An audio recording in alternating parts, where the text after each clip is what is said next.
Hello दोस्तों। आज हम लोग फिर से अपना एक नया लेक्चर लेकर आए हैं अर्थक्वेक इंजीनियरिंग का। तो जैसा कि हम लोगों ने इसके पहले वाले लेक्चर में, इसका वीडियो आपको इसके लिंक इसके डिस्क्रिप्शन बॉक्स में मिल जाएगा, तो आप लोग उसको जाके देख सकते हैं। इसमें हमने इसके पिछले लेक्चर में अर्थक्वेक से कितनी एनर्जी रिलीज होती है उसके बारे में अच्छे से डिस्कस कर लिया था। ठीक है, अब हम लोगों को बात इसकी करनी है कि इसमें अब हम लोग आगे क्या क्या पढ़ने वाले हैं। ठीक है, आगे हम लोग जो पढ़ेंगे, जैसे ये है उसका मेन टॉपिक्स। जैसे हम लोग अर्थक्वेक में कौन कौन सी टर्मिनोलॉजी यूज होती हैं उसको पढ़ेंगे।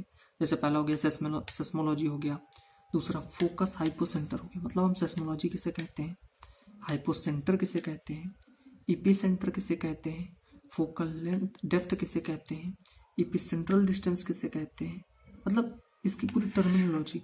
और ये मोस्ट इम्पॉर्टेंट है, ये आपके 2-2 मार्क्स या 1-1 नंबर में, जैसे आपने देखा होगा आपका जो 10 नंबर का होता है उसमें से आपको 2 पार्ट में दे देता है, 3 क्वेश्चन दे देता है, बोलता है 2 करना है।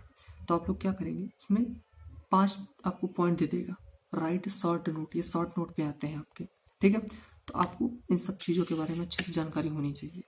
फिर इसके बाद बात करेंगे जो मेन टॉपिक है हमारा सेस्मोमीटर, सेस्मोमीटर के बारे में जानकारी प्राप्त करेंगे। इसके बाद हम अपना मैग्नीट्यूड देखेंगे कि अर्थक्वेक का मैग्नीट्यूड किस तरह का होता है, कितना होता है, क्यों होता है। सेस्मिक जोन पढ़ेंगे, इंडिया को कितने सेस्मिक जोन में डिवाइड किया गया है। ठीक है, पास्ट अर्थक्वेक पढ़ेंगे, इंडिया में कितने अर्थक्वेक आ चुके हैं इससे पहले, कि इंडिया को कितने सेस्मिक जोन में डिवाइड किया गया है ना। इसके पहले का अर्थक्वेक क्या था अपने इंडिया में, उसके बारे में जानकारी प्राप्त करेंगे। और एक मोस्ट इंपॉर्टेंट टॉपिक आता है आपका सेस्मिक वेव। सेस्मिक वेव्स को आपको पढ़ना ही पढ़ना है। सेस्मिक वेव के आने के चांसेस बहुत ज़्यादा होते हैं। वो पूछ लेता है कितने टाइप्स ऑफ सेस्मिक जोन होते हैं, उनके बारे में लिखिए। इंडिया को कितने जोन में डिवाइड किया गया है इसके बारे में पूछ लेता है। ठीक है, तो आप लोग को इसके बारे में ज़्यादातर पढ़ना पड़ेगा और ये टर्मिनोलॉजी पढ़नी है। तो आइए अब हम लोग एक एक करके हर चीज़ को डिस्कस करते हैं, और ये वीडियो आप एंड तक देखिएगा ताकि आप लोग को कोई भी स्टेप मिस ना हो, और इसमें मैं बीच बीच में इंपॉर्टेंट टॉपिक आपको बताता जाऊंगा। देखिए, ये मैं नोट्स से पढ़ा रहा हूँ। ठीक है, अगर आपको ये नोट्स चाहिए तो आपको टेलीग्राम लिंक मिलेगा, उससे आप लोग नोट्स को डाउनलोड कर सकते हैं। ठीक है, सबसे पहले हम लोग क्या करते हैं, सेस्मोलॉजी की बात करते हैं। जैसे हमने बताया था कि सिलेबस में हम लोग टर्मिनोलॉजी पढ़ेंगे, तो टर्मिनोलॉजी में सबसे पहला पॉइंट क्या है, सेस्मोलॉजी का। तो हम इसको खत्म करते हैं, सेस्मोलॉजी को आज अभी पढ़ते हैं। तो सेस्मोलॉजी क्या होता है, सिस्मोलॉजी भूकंप विज्ञान की वह शाखा है जिसके अंतर्गत भूकंप के कारण एवं उससे उत्पन्न विभिन्न कारकों का विस्तृत अध्ययन किया जाता है। मतलब भूकंप विज्ञान क्या है, भूकंप विज्ञान विज्ञान की, मतलब सेस्मोलॉजी साइंस की वह ब्रांच है, सेस्मोलॉजी विज्ञान की वह शाखा है जिसके अंतर्गत भूकंप के कारण एवं उससे उत्पन्न होने वाले या उत्पन्न विभिन्न कारकों का विस्तृत अध्ययन किया जाता है। मान लीजिए जैसे भूकंप के कारण क्या क्या होता है आप लोगों ने देखा होगा, मान लीजिए बिल्डिंग गिर जाती है, ठीक है, चक्रवात उत्पन्न होने के चांस हो जाते हैं, बहुत सारी चीजें ऐसे होती है भूकंप के कारण। तो हम लोग वही देख रहे हैं कि इनसे जो भी कारक उत्पन्न होते हैं उनके बारे में विस्तृत अध्ययन करते हैं। ठीक है, अब देखिए आपको एक छोटे से डायग्राम से मैं आपको बहुत मतलब 3-4 डेफिनेशन तुरंत समझा देता हूँ। देखिए, चलिए, जैसे देखिए अभी मैंने बोला था ना सेस्मोलॉजी, सेस्मोलॉजी आप लोग को समझ में आ गया होगा, नहीं आया तो आप लोग इसको देख सकते हैं अच्छे से। ठीक है, अब हम लोग आगे आते हैं अपने नेक्स्ट टॉपिक की तरफ। नेक्स्ट टॉपिक हमारा क्या कहता है कि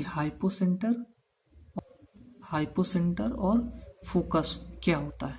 नेक्स्ट टॉपिक हमारा क्या कहता है, हाइपोसेंटर और फोकस क्या होता है। तो देखिए हम लोग देख लेते हैं, हमारा फोकस क्या होता है, पृथ्वी की ऊपरी सतह के नीचे जिस बिंदु से तरंगें उत्पन्न होती हैं, पृथ्वी के ऊपरी सतह के नीचे जिस बिंदु से तरंगें उत्पन्न होती हैं और जिसके कारण पृथ्वी की सतह पर कंपन होता है। देखिए आप लोग को एक डायग्राम दिखा दूं मैं, उस डायग्राम से आप लोग को समझ में आ जाएगा। देखिए ये डायग्राम है, ये पॉइंट क्या है, ये किसी भी उसका उद्गम बिंदु है, किसी भी अर्थ के नीचे है और उसका एक उद्गम बिंदु या हाइपोसेंटर है अर्थक्वेक का।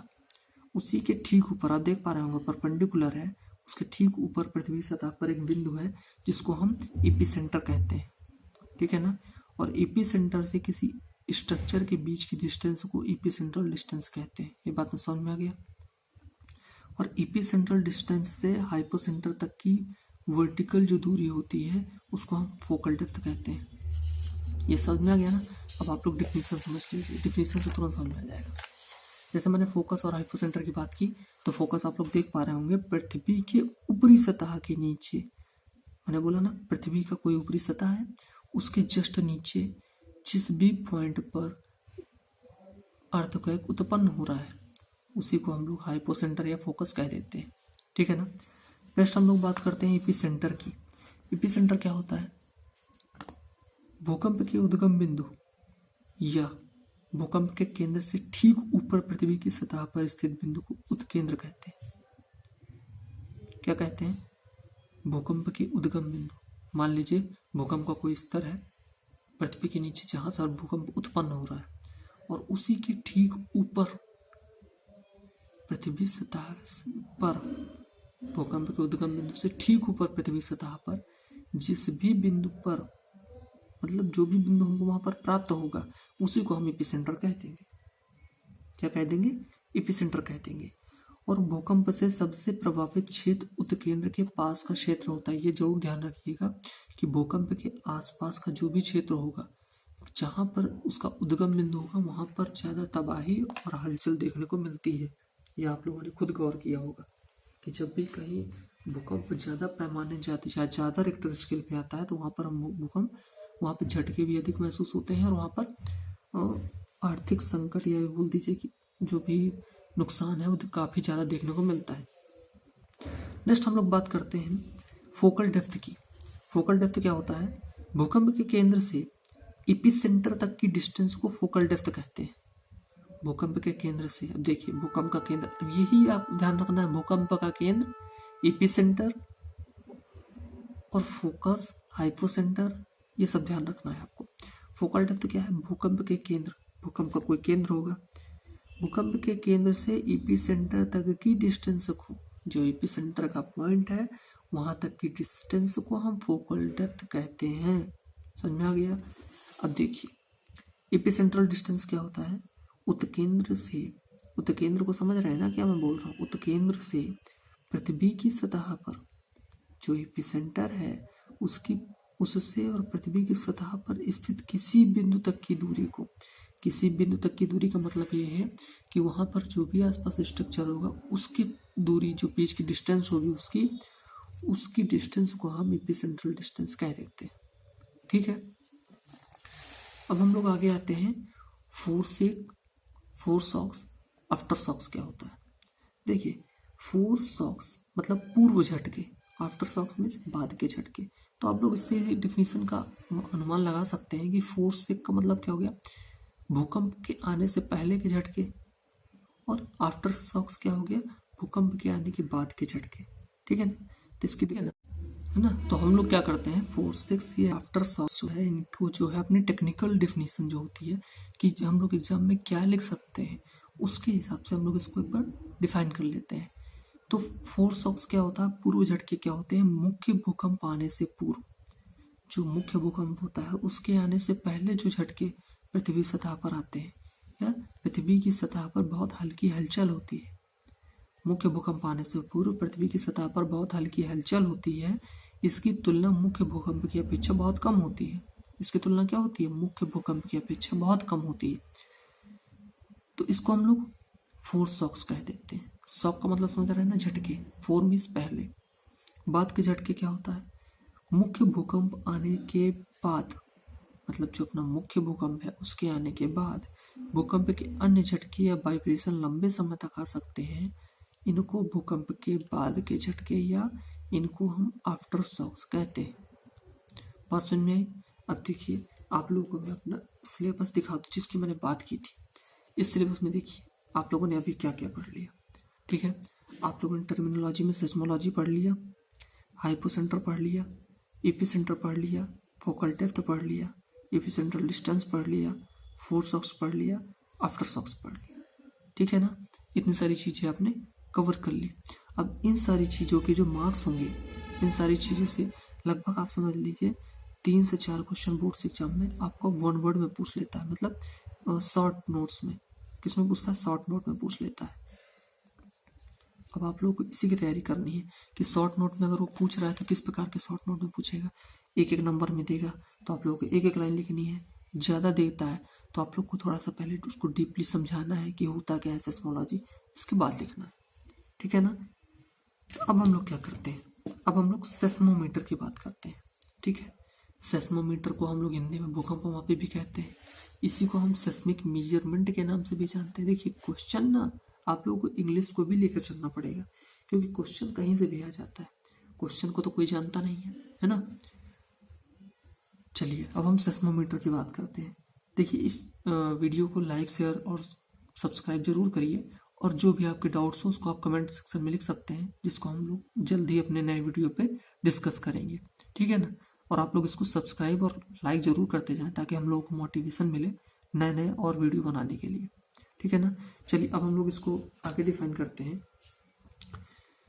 सेस्मोमीटर में देखिए मैं इसको थोड़ा सा आपको शॉर्ट उसमें बता देता हूँ कि होता क्या है। एक जो बड़ी बड़ी लैंग्वेज है, हम लोग जानते हैं कि पहले के समय में हमारे पास कोई भी ऐसा यंत्र नहीं था जिसके द्वारा हम क्या करें, भूकंप को आने से रोकें या भूकंप के बारे में हमको जानकारी प्राप्त हो जाए ना। तो हमें यही पता चलता था कि भूकंप कितने रिक्टर स्केल का आया और कितने रिक्टर स्केल का नहीं आया।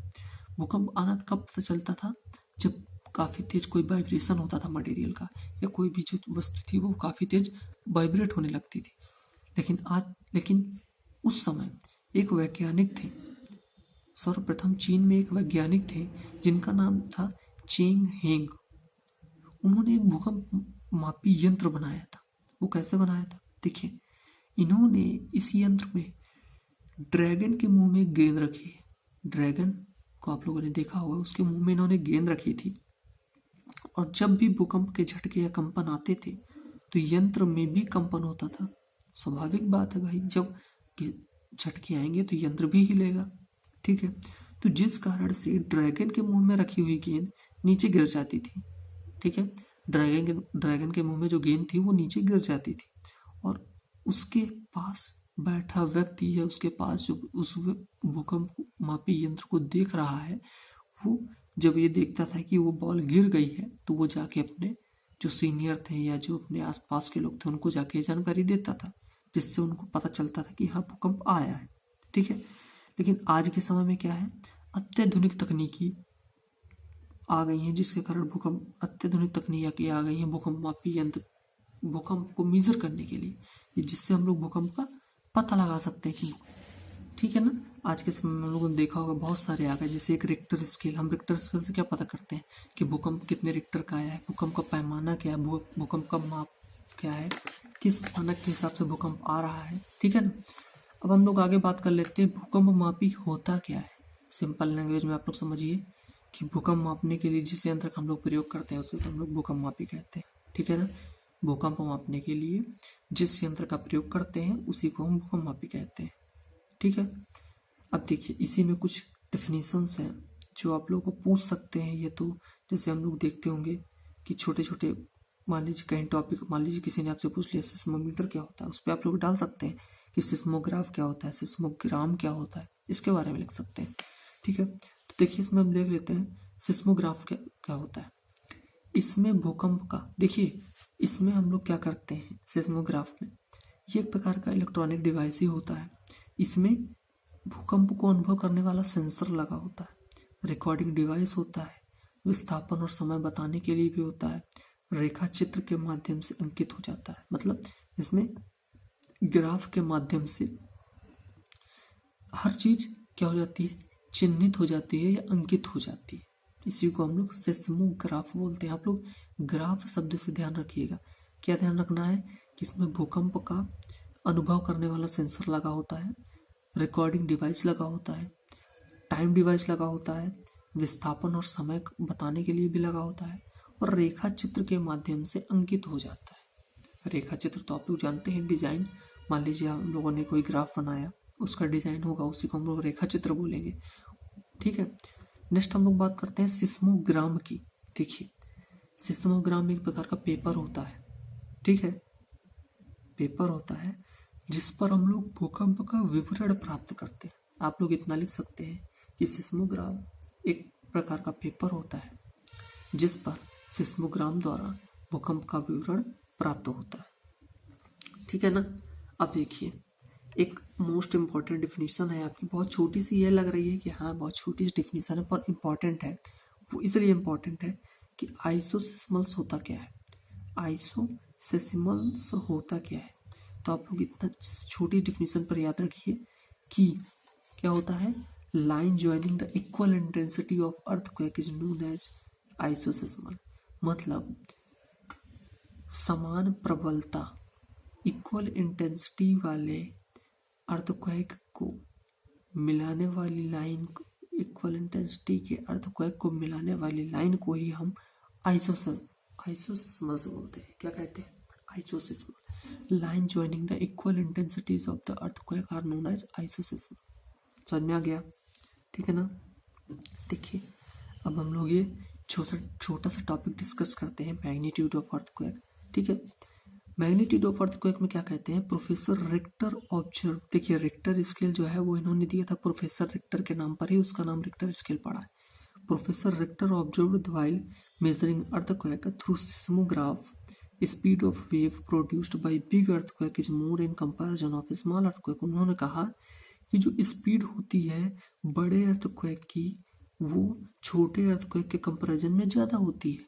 मतलब बड़े अर्थक्वेक की स्पीड छोटे के कंपैरिजन बहुत ज़्यादा होती है। ये मैग्नीट्यूड ऑफ अर्थक्वेक में प्रोफेसर रिचर्ड ऑब्जर्व करके बताते हैं, ये आप लिख सकते हैं। तो चलिए आज का हम टॉपिक यहीं तक रखते हैं।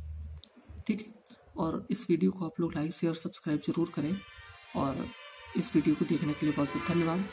अगले लेक्चर में हम लोग नए टॉपिक्स के साथ आपके सामने आएंगे। बहुत बहुत धन्यवाद।